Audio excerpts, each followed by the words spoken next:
Hi everyone, my name is Junon. I have a health science background, and I'm the author of the book Truth and Empathy: How to Find Your Soulmate. And I'll put a link to the book below. This video is about why INFJs tend to be cynical about people in general. But before I dive into the subject, I want to know who would be interested in a 2-hour workshop on INFJs. It would be an online group event in November 2022, and it would cost $50 Canadian per person.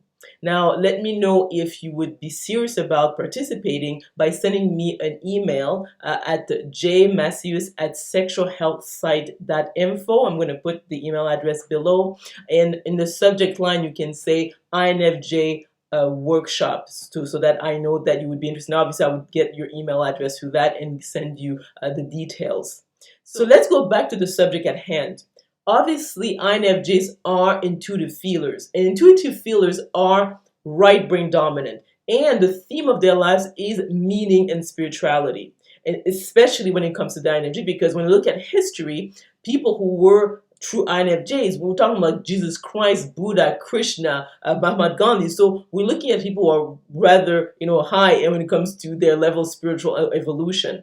So, and when you actually look at, let's say, different types of intuitive feelers, INFJs and ENFJs have extroverted feeling as their first or second function set. So extrovert feelers, more so than people who are introvert feelers, are about bonding with others. So they want to be one with others. They want harmony. So why would someone like the INFJ would be cynical about others? And the problem is that with the INFJ, although they are part of intuitive feelers, they are in a different category altogether because they have a theta brainwave dominance, and it's the only personality type who has this type of brain.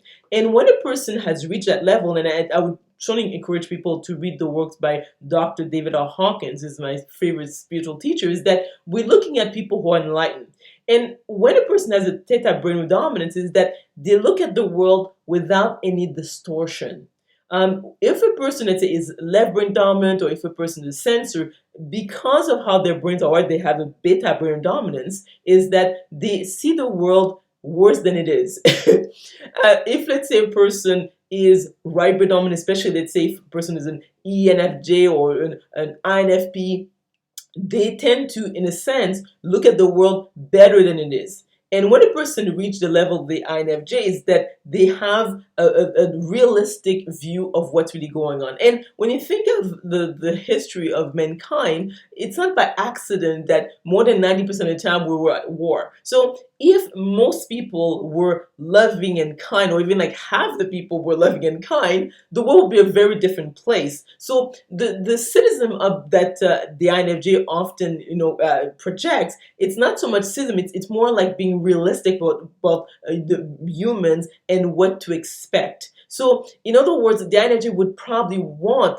to see the world, as a place that there's lots of love, lots of kindness, of empathy, but it's not the case. What is ironic with the INFJ brain is that having a theta brain dominance means that this person is in a peaceful state or deep meditative state 24/7. So really, the core of who they are is peaceful and deeply loving, but at the same time, they are unable to see the world in a distorted way. So, in other words, there's this sort of ambivalence or inner turmoil when it comes to INFJs, is that they are the type of people who want to be open, who want love, who want to be one with another person. But because of the fact that they see the world for what it is, they can't fool themselves, because INFJs, when you look at their function stack, they have introverted intuition, their first function, and is directed towards people. So compared to the INTJ, which really is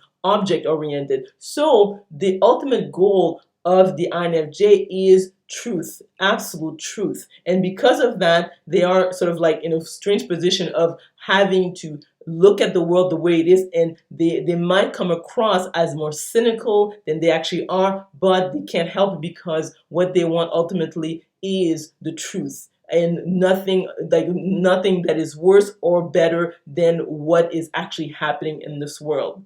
So let me know if you agree or disagree with this analysis of this personality of the INFJ by commenting below. If you like this video, if you learned something, please click on the like button. Remember to click on the notification bell to be notified of the videos I'm going to be making. And also, I'm going to put, again, information about the workshop that I want to do in November, in about a month from now, about INFJs, to sort of like explore this topic more in detail. And subscribe to my channel. And we will talk soon.